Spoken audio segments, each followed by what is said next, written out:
by just one. And we'll get the second quarter underway on the other side of this break. And the Gasol brothers.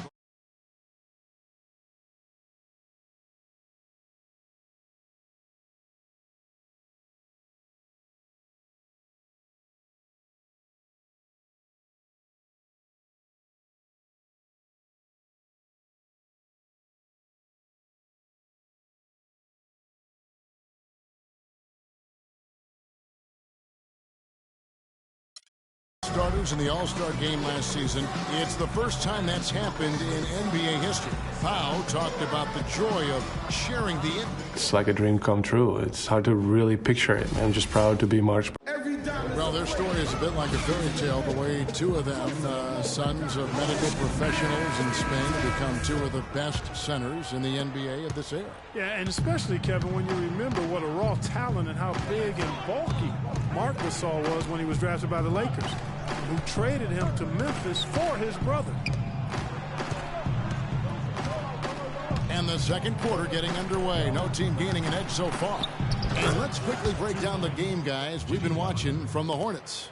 It's all about the depth, really. The bench has been the difference. The bench play really has separated these two teams. Yeah, it's been a huge advantage for them. That bench has really made a nice contribution. So for Chicago right now, we've got Nikola Mirotic. Pau Gasol is out there with Noah. Then there's Jimmy Butler.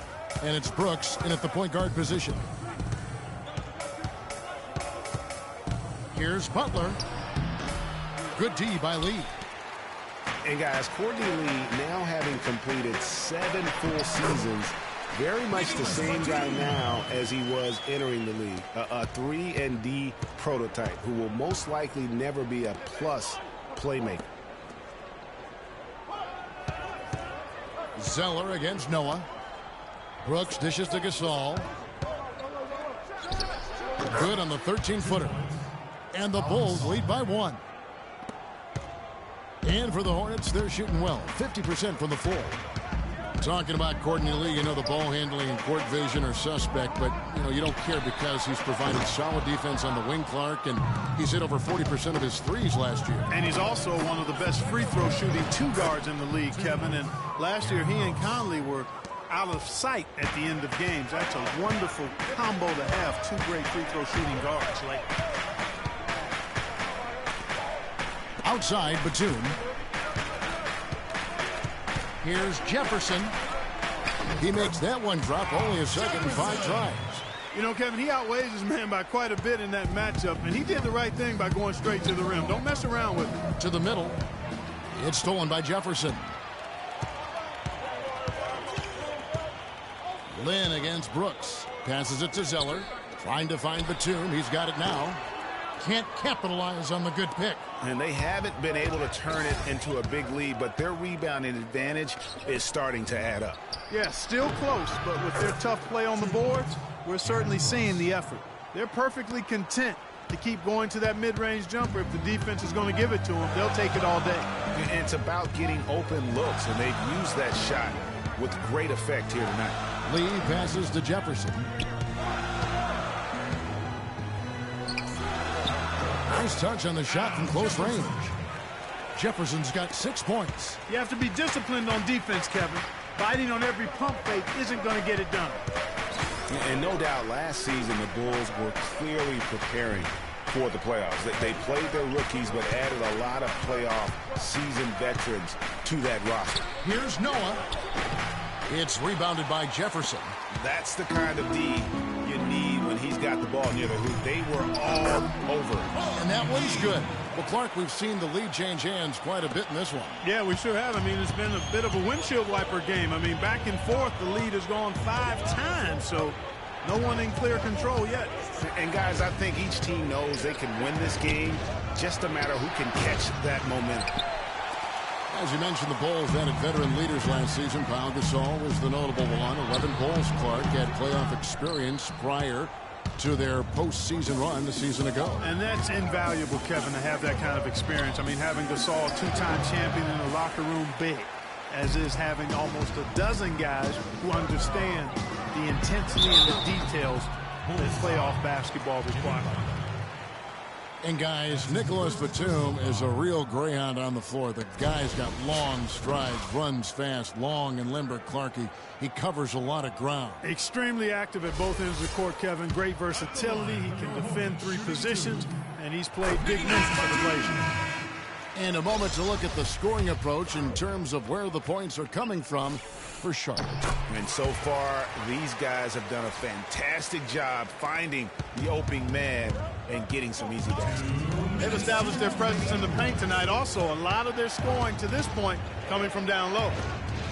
There's the foul. It's on Jeremy Lamb. That's his first foul.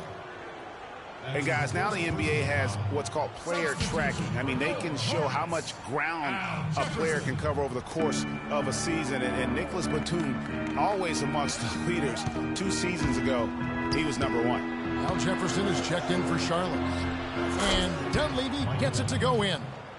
You know, maybe he's not one of the elite sharpshooters, but even still, that's not a shot that D can afford to get. And Walker kicks to Jefferson. And fouled hard that time. He'll get to the line and shoot 2. And Batum with that slender build, you know, you like his height and length, but he can get pushed around at times. I think he can still stand to add some strength. And so he hits both. And watching Al Jefferson over the years, he can be dominant and be efficient in doing it. For all the points he's piled up, he's always been around a 50% shooter. And for all the times he's handled the ball, his turnover rate is relatively low. So that's giving your team good quality possession. And Walker kicks to Kid Gilchrist. And down it goes.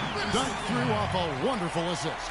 And guys, that's a big swing right there. I mean, taking the steal and then turning it into 2 easy points on the dunk. No telling how important that sequence could turn out to be. And guys, in a game this snug, moments like that are the ones we usually look back on at the end as a difference maker. Talking about Jefferson, it's not just his efficiency with the scoring. He's efficient, Clark, with his time on the floor. He's always producing a block shot here, a steal there, of course. All the rebounds, he covers every base. Yeah, the data analytics folks rely on percentages to measure efficiency. But just as important as overall production per minutes played, Big Al excels there. And Gibson kicks to McDermott. Gibson with the screen on Jefferson. Here's McDermott. The shot is off, and it's the Hornets taking it the other way. Their next game is at the American Airlines Center in Dallas for a game with the Mavericks. That one will start off a 3-game road trip for the team. Here's Jefferson. And lots of contact there. Missing the shot. He'll shoot 2. Taj Gibson picks one up. And they're really getting more points at the free throw line here in the second quarter. And Greg, definitely that's one of the reasons they're in front right now. Both free throws good from Al Jefferson. That's a great job getting to the line here. You know, he didn't have a single attempt in that first quarter because I thought he was tentative. Much more aggressive here in the second. And here's Rose outside. It's rebounded by Kid Gilchrist. Here's Lamb. He got it up in time, but it wouldn't fall for him. And the first half is now in the books. It's Charlotte as they end the second. Hey, Kevin, with Derrick Rose. Derrick. And now, the 2K Sports Halftime Show.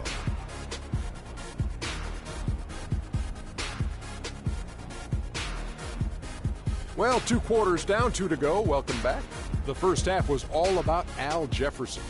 He had 12 points, 2 rebounds, and 1 steal. Just about time for the third quarter to get underway, and we'll...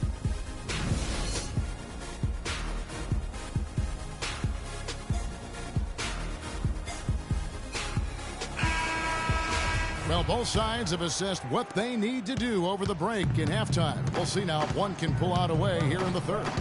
What can you say? Al Jefferson, an impressive effort here today. Yeah, he's been a revelation tonight, almost scoring at will in that first half. Really hard to fathom he'll be able to keep it up for the next 2 quarters, but, you know, you never know. It could be a special night for him. Williams down low with Jefferson. Kemba Walker is out there with Jeremy Lamb. And it's Kid Gilchrist in at the small forward position.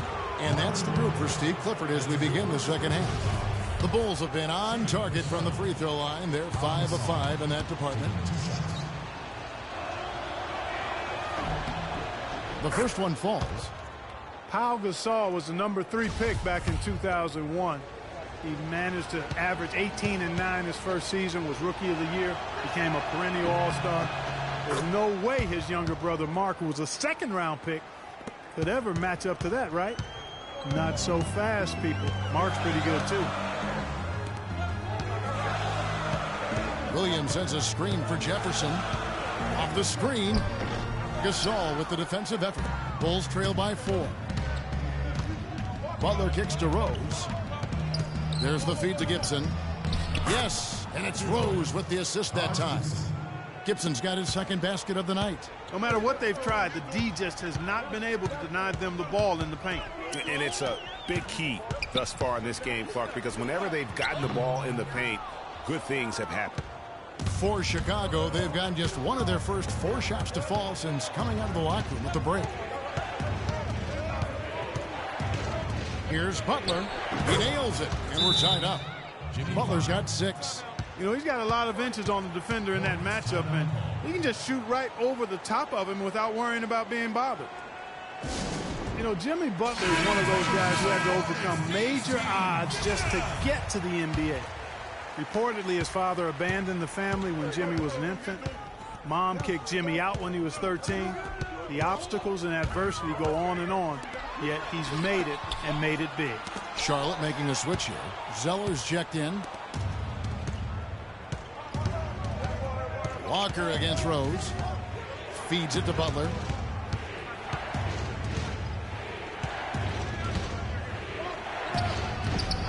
Chance there to take the lead. Missing. And going back to Jimmy Butler, there were just so many times when he was set up to fail. He was not heavily recruited out of high school. He was even homeless when he was in high school in the Houston area. You know, went to a junior college, then Marquette, now in the NBA. So he played his freshman year at a junior college, which I think humbled him just a bit, but maybe gave him that work ethic that is so much, Greg, a part of his game now. And Kevin, the talent was there. And most of all, as we see how he dealt with adversity, the heart was there. He blocked out the distractions and finally transferred to a major college and worked his way into becoming a first-round pick. Yeah, that's a tough call right there and really a tough break for the D. Greg, no problem for me with that call. I mean, he was still sliding right there. Nicholas Batum. He's checked in for Charlotte. Lee comes in for Lamb. Then for the Bulls, Joakim Noah. He's checked in for Gibson. And it's Brooks in for Rose. And the Hornets making a change here.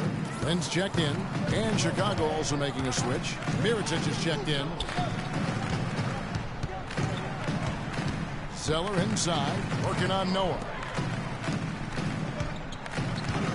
And Batum kicks to Lynn. Well-timed pass, and it goes straight to the bucket for the layup. And the Hornets lead by 4. That's the kind of aggressive and assertive play they need as we get closer and closer to crunch time. You're right, Clark. Just continue to pound it in the paint and get those easy points inside. They get it back. Noah's shot is off. Boy, I tell you what, guys, he's an extremely strong finisher. I'm surprised he wasn't able to power that through the defense. And that one's good. I tell you what, he has quite the act to follow, but Fred Hoiberg was a quick choice for the brass in Chicago. Signed that 5-year deal over the summer, was easily one of the most in-demand coaches available. Noah the screen, Gasol, and Marvin Williams picks up the foul. That's foul number 2 for him. Dunleavy's checked in for Pau Gasol.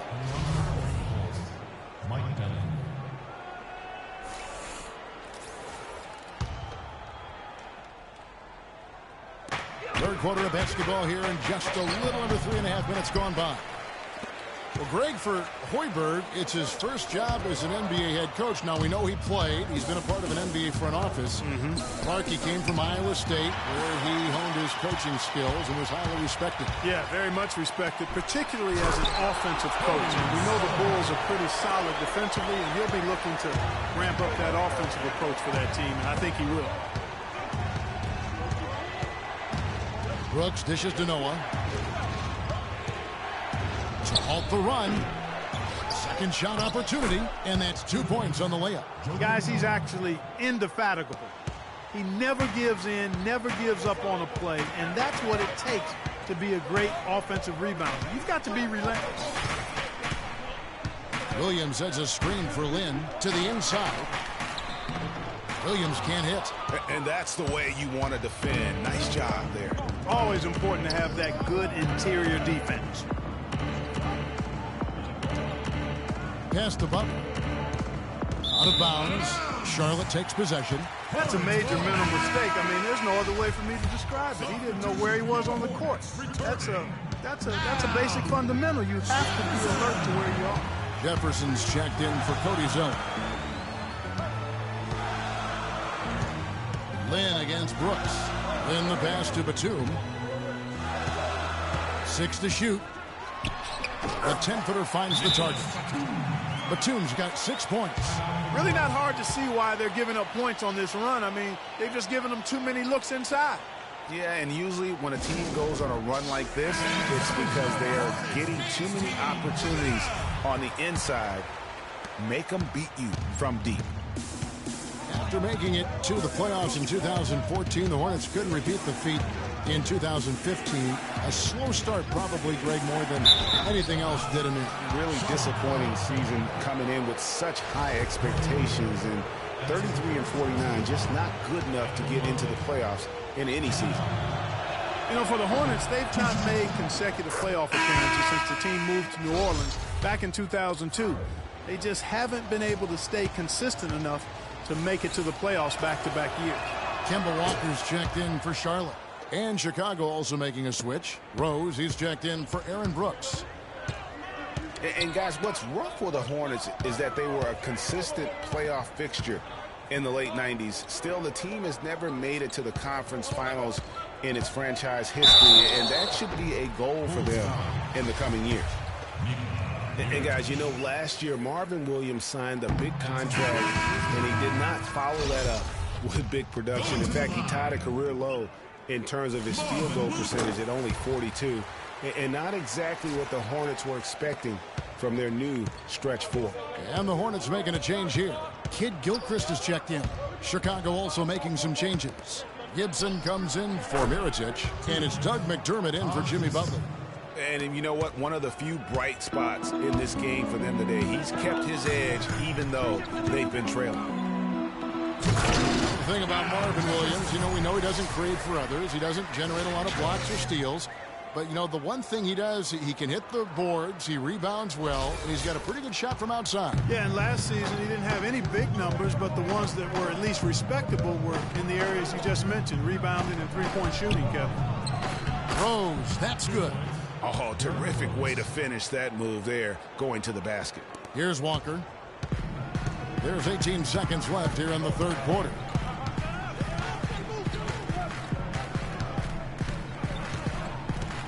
To the paint. And finished off by Jefferson. Boy, just an excellent assist.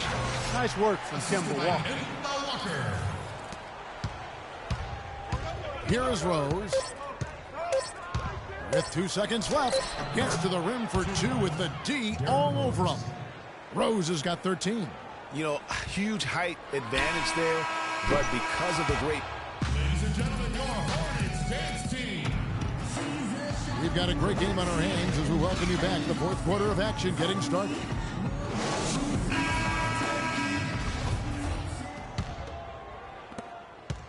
Charlotte leading by 5. So the Bulls 5 right now.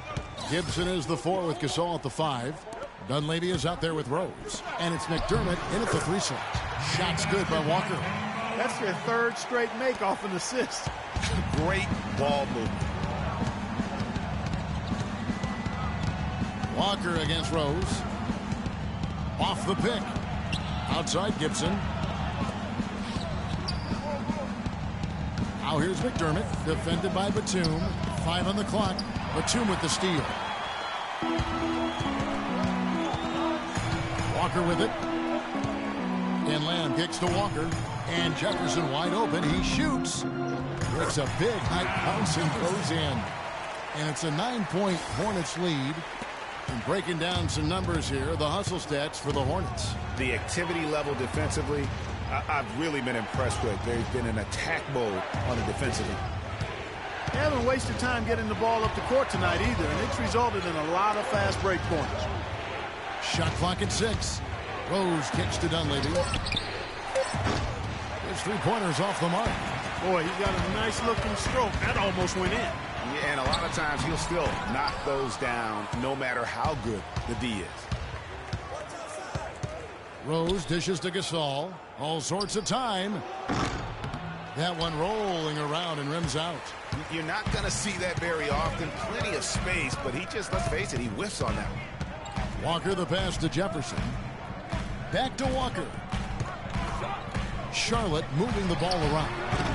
And once again off the mark by Charlotte. Bulls trail by 9. Rose kicks to McDermott.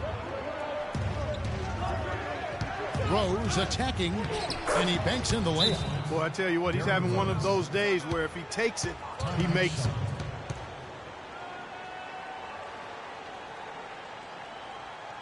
Charlotte calls timeout. And guys, what a strange rookie campaign for Dougie McBuckets. I mean, he entered the draft as a polished sharpshooter. The Bulls traded up in the first round to get him, and he ended up playing 9 minutes a game over the course of last season. Let's catch up with Doris from the sideline. I was able to listen in on what Steve Clifford was going over with his team. He wanted his guys to keep up the intensity, saying, if any of you think this game is over, you're wrong. We've got work to do. I don't want to see any letdown on the defensive end of the floor. Guys, let's watch how it plays out. Outside Rose, the three ball. That's good again. His 7th basket, 7 for 10 from the floor. And on the topic of Doug McDermott, one of the most decorated college players in recent history, and Clark, you called a lot of his games. Yeah, enjoyed watching him play, and I still think he has a bright future. Just never found any real rhythm. Averaged only 3 points a game, but he didn't get much playing time, so look for him to bounce back in the years going forward. Taking it to the rack with power right there. And hammering down with the two-handed slam. Just piling on the lead with the dunk like that. And now running up the court, Kid Gilchrist pushing it up. A solo fast break. And he gets it to go. And that's now 6 points for Pau Gasol. We got a ball game now, fellas. No doubt about it. I'm sensing a major momentum swing after the steal and run out. Yeah, and little sequences like that can change the complexion of a game. Suddenly, the pressure now on the team with the lead. Pass to Lamb. Outside Jefferson. The Hornets need to get a shot off here. And Gibson sends it back. And that's out of bounds. Charlotte will retain possession. Williams is checked in for Charlotte.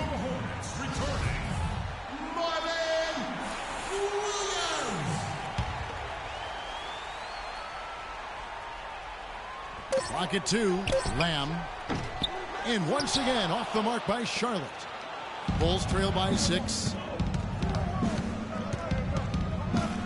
Outside Rose. A floater. It's rebounded by Charlotte. Lamb's got his 3rd rebound on the night. Jefferson dishes to Kid Gilchrist.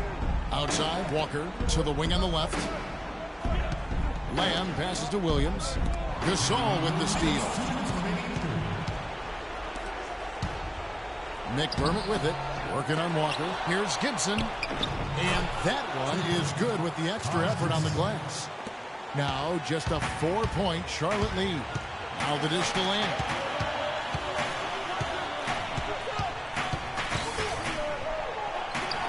Some solid defense from Butler. Well, the effort was there, but he just couldn't quite fight his way through traffic. Rejected by Walker. We've got 1:28 left in the 4th quarter. He feeds it to Jefferson. Chicago grabs the miss. Gibson's got his 5th rebound in this one. Rose with the ball. He's picked up by Walker. The shot by Butler. Nobody around. Yes, and it's Rose with the assist that time.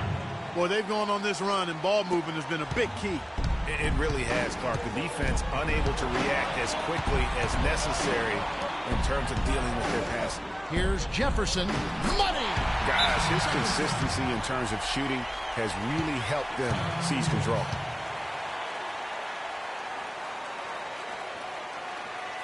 Chicago calls timeout. They're losing by 3. There's 57 seconds left in the fourth quarter.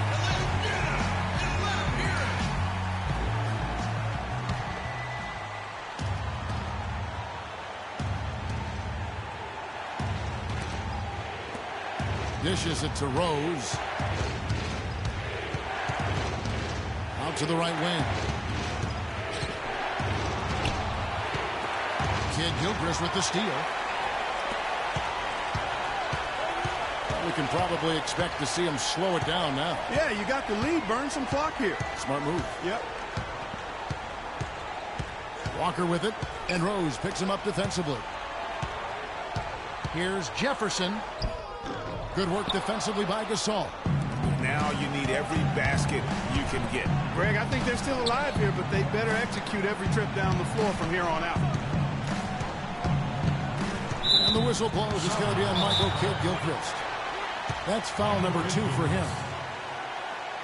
That's his second personal foul. Timeout for the Bulls. Time called here. The Bulls decide to talk it over. They're trailing by 3. There's 14 seconds left to play here in the fourth. What's your take, guys? And there's still time left, so they don't necessarily have to go for the 3. A quick, easy bucket inside will do. Well, I think the clock's a little short here for that. I mean, I'm not quite sold on the quick 2. I think they've got to look for a quality 3 to try to tie this thing up based on where the clock is right now. And they commit an intentional foul. We'll see another one of those so they can get into the penalty. Yeah, you can't let them hold the ball and just milk those last seconds away. No, you got to foul. I mean, it's going to come down to free throws here. Foul right away. He drops the first one, and that gives them a 4-point cushion. And he hits both free throws here. So now it's a 5-point game. And that's exactly how you close a game out. Those free throws will bury them for sure. Chicago calls timeout. They're losing by 5. Just 2 seconds left in the fourth quarter of this one. Guys, what's your take? Yeah, pure desperation right now, Clark. You think there's enough time? I doubt it. I mean, it's clear what they've got to do. Quick shot, foul, and they need some cooperation with some missed free throws from the opponent. And so it's Charlotte with the win. Probably a little closer than they would have liked it, but a win nonetheless. Yeah, and it appeared to me as though the fans gave them the emotional boost they needed down the stretch, Kevin. This crowd was not going to let this one slip away. And that's going to do it tonight, folks, for our broadcast. For Clark Kellogg, Greg Anthony, and Doris Burke, this is Kevin Harlan thanking you for tuning in. Now we'll send it up to the award-winning The 2K Sports post-game show.